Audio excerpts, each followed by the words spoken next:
A space station primary structure hasn't been manufactured in the United States in decades.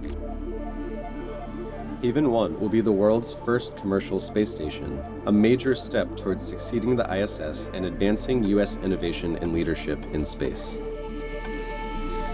Central to this effort is the Haven 1 qualification article, a full-scale model designed to test the structure's strength, safety, and performance. The manufacturing process begins with raw aluminum. Using high-pressure water jets, these slabs are precision cut and then milled for structural integrity.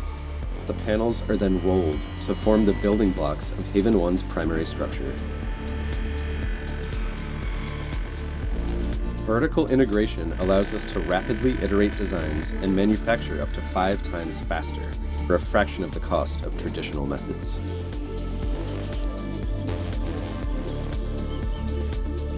Piece by piece, the aft and forward sections take shape.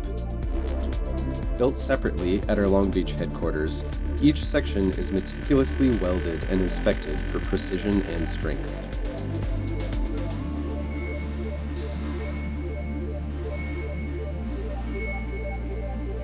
With both halves now complete, the 2 sections are carefully aligned.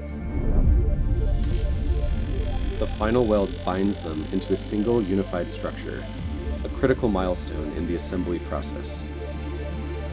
What started as raw aluminum is now a fully formed qualification article. Next, we paint it, install the domed window, integrate the hatch, and ship it to our Mojave test site.